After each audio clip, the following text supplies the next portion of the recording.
Welcome back to this Money Control live stream. You're watching Closing Bell with me, Nandita Khemka. Not turning out to be a very cheerful Friday for the market. The Nifty, in fact, now below that 26,100 mark. Sensex also down almost 400, but the mid-cap index, that's the broader end of the markets have not really been participating in this leg of the rally, and we've seen, time and again in recent times that the breadth of the market has been fairly weak, and today is no different. The advance decline ratio has worsened. It's looking extremely weak at 1:3. Only 730 advances to 2,100 declines. So 1:3, that's the NSE advance decline ratio. Autos had managed to reverse course and come back into the green, but I think autos have once again succumbed to selling pressure. Now, almost all the sectors are trading in the red. Only FMCG is managing to eke out small gains, but barring that, all the other sectors are in the red, and metals and real estate are leading from the front when it comes to the laggards list. Metals down 2%. Also, I think some bit of weakness can be attributed to the strengthening of dollar. Dollar, mind you, in recent times has crossed that 100 handle. Since then, the metal pack has been under pressure. But another thing that's in focus is the currency, the Indian currency, rupee. It has seen a sudden fall. It was flattish in the morning, but all of a sudden it fell somewhere around 80 paise or so, and versus the dollar, and it's at 89.44 at the current juncture. Hit a record low of 89.48. Let's get in our expert on the show and understand what could the factors be that could be leading to this fall. Joining me is big market voice Sunil Subramanian. Sunil, we'll talk about the market in just a bit, but help our viewers understand what must have transpired. Sudden fall in rupee, 89.48. That's the record low it hit, and the move has been fairly large. In excess of 80 paise. That's the kind of weakness we've seen. What could be leading to this sudden drop in the currency rates? So I think it started off with the trade deficit numbers coming in much wider than expected, which in turn was driven by enormous gold imports by the country, by the citizens of the country. So I think the trade deficit number came in wider. The second is that the US, in terms of the fact that there's no rate cut likely in December, is what Mr. Powell indicated, which means that in the absence of data there, you'll see, as you mentioned in your run-up, that the dollar has started strengthening. That's the second factor. And the third factor there, I think that there is a little bit of apprehension in terms of the fact that the sanction on the Russian oil, those two companies, right? To what extent is oil prices going to be impacted by that? It's currently not showing oil is on a weakening trend, but there is a little bit of a fear that with that, the Russian oil is likely to be lie in tankers in the seas without being able to be sold. So will that then, as a crude, is an important import for India? But I would all put this all as supporting factors. I think the single biggest factor for a fall today is a statement by the RBI governor that they don't target a level for the rupee. So when he is saying, which means that effectively he is allowing the rupee to find its level, and they see a basket, they have a weighted average basket of 7 or 8 countries in the shorter term, but about 30-40 countries in a medium term. So when he says that I'm not targeting the rupee in a particular band, that means that a dollar strengthening must lead to a rupee weakening. So the market participants reacted to that statement saying, hey, if RBI is not supporting, then we should do that, right? And overarchingly, remember one thing, the rupee weakened to date probably is one of the worst currencies, was also because of the fact of the FII outflows, which have been very strong. And let's face it, that the exchange rate is a key defensive weapon against the tariffs. So allowing the rupee to weaken is also a tactic to ease the burden on the tariffs. So there are a whole bunch of factors here. But today's trigger, I think, statement by the RBI governor, ki we are not targeting any level. Not targeting, then, and there's no sign of FII flows. I know last 2 days have been not so strongly negative. There is some light positivity. But until a trade is signed, I don't see FIIs really coming back. Nobody is expecting the FIIs to come back in a big way. So I think it's just this combination of the factor. The tilting factor was the RBI governor's statement saying we don't have a target. Okay, got your point. I was just reading out going through a flash on CNBC TV 18 as well, where traders are saying that RBI likely intervened near 89.5 to arrest the rupee fall. Perhaps that's why it has come off and it's somewhere around 89.47 right now. Coming to the markets now, Sunil, of course, we've come very close to record levels yesterday on the headline index. Nifty, just about managed to miss it by 30, 40 odd points. Today, of course, global cues are not looking all that supportive. Perhaps people are taking some profits off the table or whatever. But, my question is, when do you expect broader markets to participate? Because that's been missing. That's why portfolios aren't looking all that great. Enthusiasm has been missing, even though benchmarks are near record levels. Numbers weren't all that bad for the broader end of the markets. So, would you attribute this weakness purely to profit taking, and would you expect that to abate and broader markets also starting to participate anytime soon? You see, I think what's the key factor driving the market? See, FIF flows have been negative for quite a bit. So they have eased about in a bit of the negativity, but it's generally going to be in this territory, according to me, till the trade deal or signs of it come through in a very positive manner. So it's the DIF flows that are driving the market. Now, if you see typically DIF behavior and tracked it, the first is they are getting 25-30,000 crores in the mutual fund industry from fresh flows. Add hybrids, you get another 5-10. So about 35,000 odd crores, let's say, of money comes in. Right? Now, what happens is typically, and this you can track it if you have data to track it in terms of the quarter ends. So what happens is that domestics don't have an alternative to investing in India, right? They have to put their money somewhere in India and the retailers are giving them this money. The SIP book is close to touching 30,000 crores now. So when they do that, what they do typically is that by a quarter end, they build up the cash balance because they wait for the earnings season to do a sector reallocation. By the time the earnings season comes through, they start deploying. And when the earnings season ends, they again start building up cash balance for the next quarter's earnings. So we are now that the earnings, by and large, the season is done. The DIS, I think, have DIS, especially DMFs, have deployed their money in. Now they will start building up the cash balance right up to January 10th, so that when the next earnings comes, they have cash on hand to put their money into various. The second aspect of that is in order to have that clarity. Because why? This is a very crucial quarter because like you said, the earnings, actually mid caps actually have outperformed both small caps and large caps in terms of earnings growth. Yeah. Clearly hidden. But what happens is that, so a fund manager, when he looks at it, the consumer pack is riding on a wave of expectation that all the festival season trades will translate into EPS growth. We still don't know that.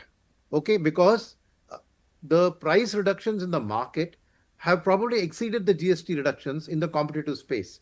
So how far is that the price reduction, which has led to a good top line growth in the auto and the other consumer discretionary numbers, a function of margins being sacrificed, will be get to know only in the January earnings season. So what they will do is that they will start booking profits in the sectors which have run up, but where there is still no solid foundation to expect the EPS growth to continue.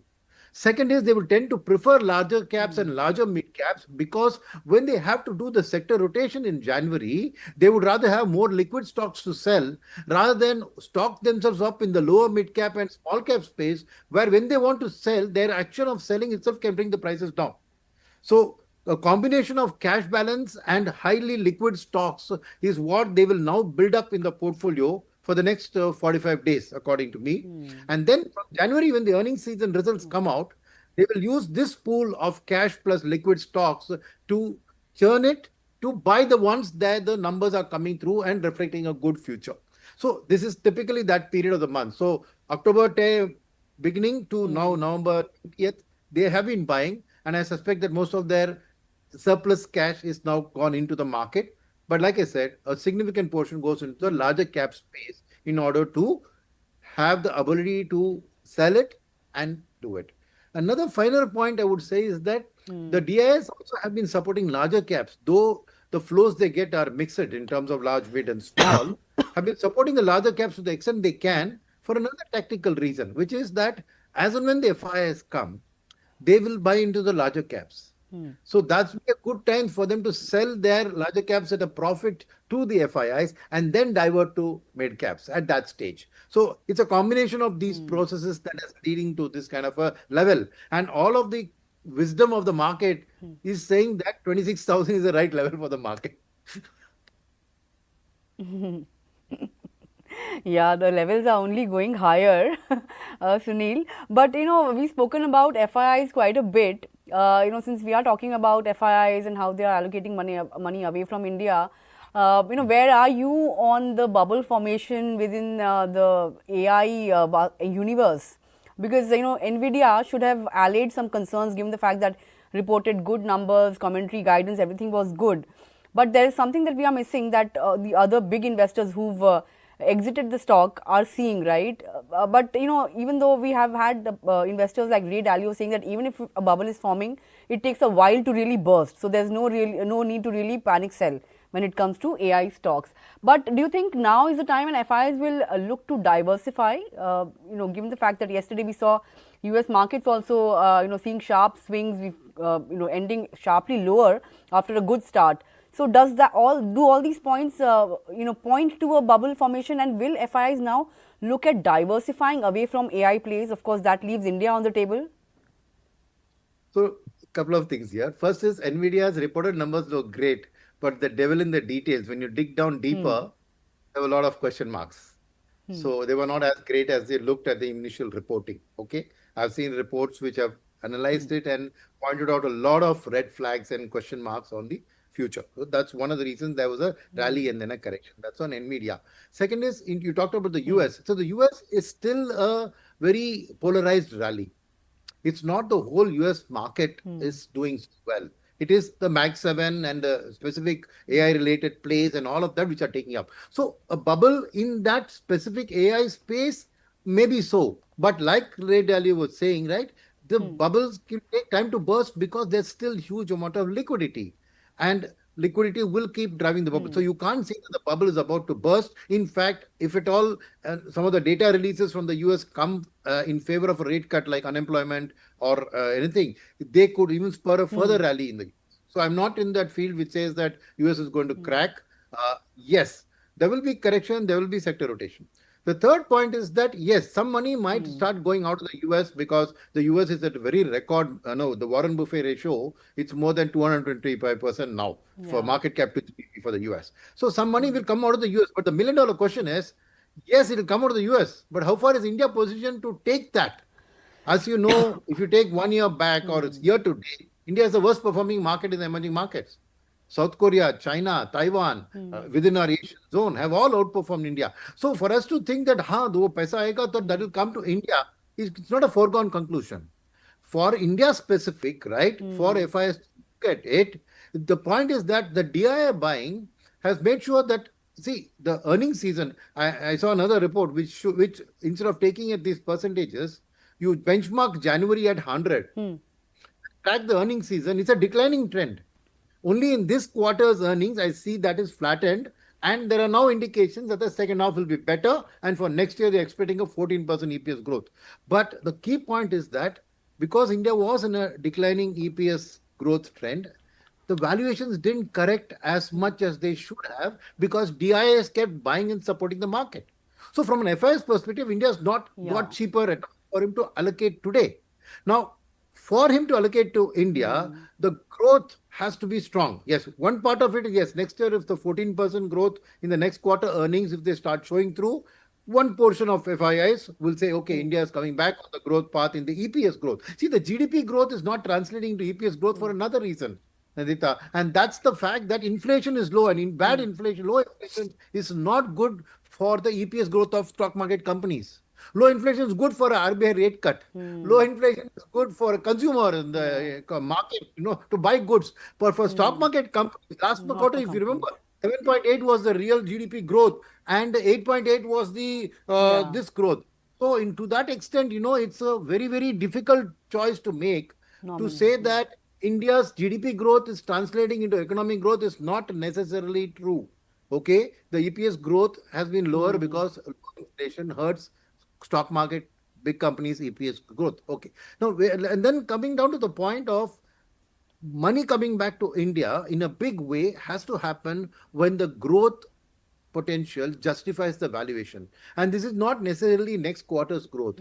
This is the medium-term growth strategy. And that's why when I started my conversation, I talked about the tariff. See, the trade deal with the US is absolutely critical for a growth-oriented long-term FII to again place his faith that India is not going to get stuck at this 6.5, 7, but has potential to grow from an 8 to 10 trajectory.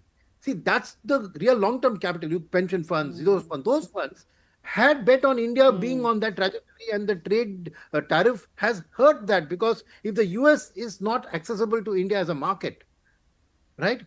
30% of the world's economy is the US economy, right? $90,000 is their per capita income. Yeah. They have the buying power.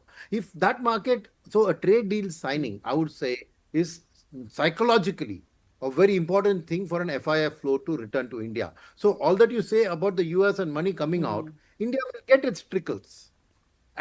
But for it to become a flow, I would say a trade deal is still probably the numero uno thing that needs to happen for India to gather a significant share of emerging market flows. But we are, looks like, going by all the chatter, looks like we are pretty close. Some chatter was that perhaps in a day or two, but at least hopefully by November, if we get it, then at least the picture will be a little clearer. Since we are talking about RBI rate cuts as well, I think last time when we spoke during the, after the policy, we were talking about how RBI will go into a prolonged pause. But since then, we've had good inflation data coming in. Last time, of course, record low, etc. So December, would you, expect another one, or would you say that perhaps in February, not in December? Well, some experts say that there is room for 50 basis points still here on, given the inflation data. What's your view? Has it changed? So if you go by a theoretical data-led analysis, what you say is true, but I do not support the logic. I'll tell you why. The first thing is that market tends to forget, or market participants tend to forget, that RBI front-loaded the rate cuts before they were really necessary. The 100 basis points was well ahead. The Fed had not even thought of starting to cut rates when we cut. So first is that he has already front-loaded the rate cut. But just because he's front-loaded, he's anticipated this low inflation, because he could see that the monsoon was good. He could see that the demand was not picking up. He knew the government was going to do fiscal measures like GST cuts and income tax cuts to boost the demand. He's from the government, so he knew what the government was looking at doing, and he front-loaded it to support the economy. But the market has digested that as if it's a very normal rate cut and saying now inflation has come even lower than the last print. But the RBI governor knew that it was going to be lower. That's why he front-loaded. So I would say that this is already what he had anticipated. It has happened. Good. Number one. Number two, why would RBI governor want to do a rate cut? Only one reason, right? That's to boost growth, right? And he did that 100 basis points in order to boost growth. Since then, what do the growth numbers look like? We've had 7.8% GDP growth last quarter, and this quarter, all the polls, those who are doing, the economists who are doing the polls are saying 7.7%. So the growth has caught up. Now, why should he do another rate cut? What? To get the growth from 7.8 to 8.2? That's not going to happen on its own, right? It's not a rate cut that's going to drive. I am not in the view that just because inflation has come lower than the previous print, right? RBI governor anticipated that it would be a lower print, got the confidence to front load. Let's understand the logic here, right? And hence, just the fact that inflation supports a rate cut doesn't deserve a rate cut. It's only if we are going to face challenges in the growth. And for all you know, the GST cuts have played fantastic top-line growth in select sectors in this quarter. So he will say GDP growth for the next quarter should be good. So what is the need to do a rate cut just because inflation is lower? No. It's only if growth is slipping and faltering. And the news on the tariff front. And by the way, the RBI governor in his today's, when he spoke about the currency, he also said, looks like the tariff deal will be done. Trade deal done. So he's speaking positively about the trade deal being done. So it's not a threat to our growth if the trade deal is expected to be done in the next month, 2 months or 3 months, whenever. So I'm just saying is that the market is probably running ahead of itself in expecting a rate cut. I am not in that camp. I think that he will pause. He will do efforts to transmit the rate cut. last data that he showed, only 73% of the 100 basis points had been transmitted. So he will try and do that transmission. Second is this quarter has seen two CRR reductions, which he had done in the last RBI policy. That liquidity is only now coming into the system, right? So all of this needs time to play out. So I would say that I'm not in the camp which says that a rate cut is guaranteed. I think that he will do enabling things to help transmit banking reforms. He will take one more step further. Liquidity, he will make sure that is there. All of those things he will do. But on a pure rate cut, I don't think that there is enough.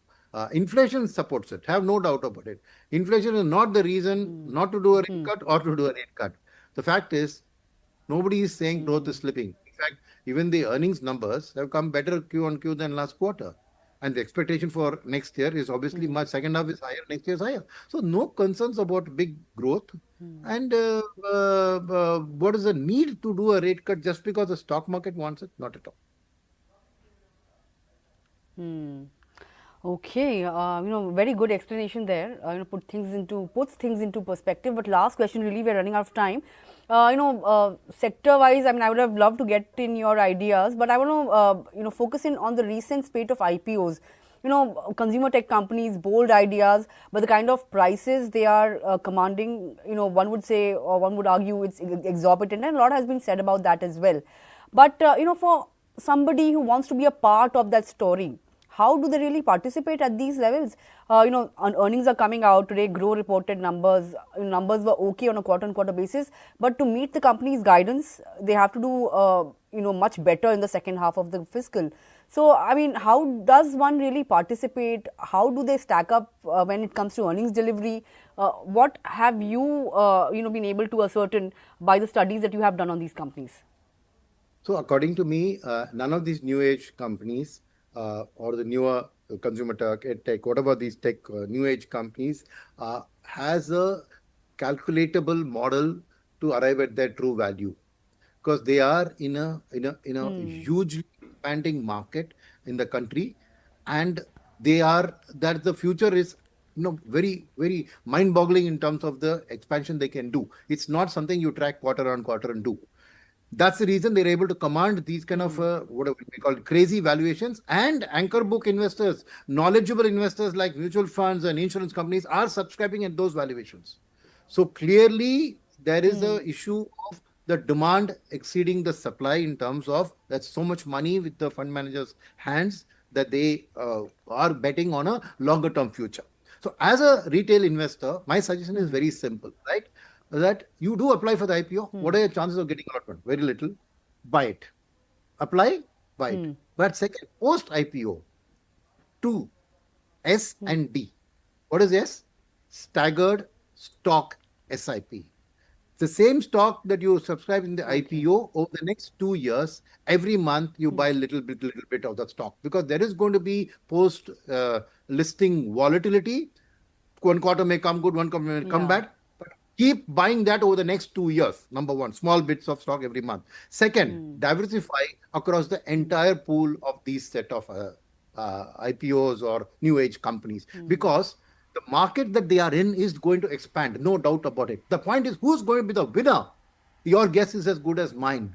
So have everybody in your basket so that the ultimate winner is in your basket, and the growth in the EPS or the share price of that winner will make up for the losses you will suffer on the losers or those who get shut down or go away or anything else happens. So if you adopt this approach, then I'm saying that you have to be in this space, though. For the reason that this valuation looks crazy, you should not avoid this space, because that's the growth story of the future. These are the Infosys of 2 decades ago, right? Completely new field. So you have to be present there, according to me. Of course, based on your risk appetite, you decide how much of your total portfolio you will allocate to new age, right? Somebody who's very aggressive in their outlook, very young in their age, can allocate as much as 25-30% of their portfolio to these. But somebody who's more conservative, maybe you stick to 10, let's say, right? But do that. And for me, like I said, systematic buying, diversifying across the entire pack. This is the only way that you will absorb an odd failure, but the real winner will be in your portfolio. Wow, that this is a good advice for the retail audience that we have. Thanks a lot for that, Sunil. But of course, we've run out of time. I would love to continue with this discussion, as is the case every time I speak to you. But rest of the questions for next time. Thanks a lot for joining in. Have a great weekend. I'll see you very soon, and hopefully by then, at least the Nifty would have made its record peak. Yes. Thank you, and all the best. Thanks a lot. Well, that note, just about 3 minutes to go for us to close the week, positive week, so to say, for a second straight week, we'll see the benchmarks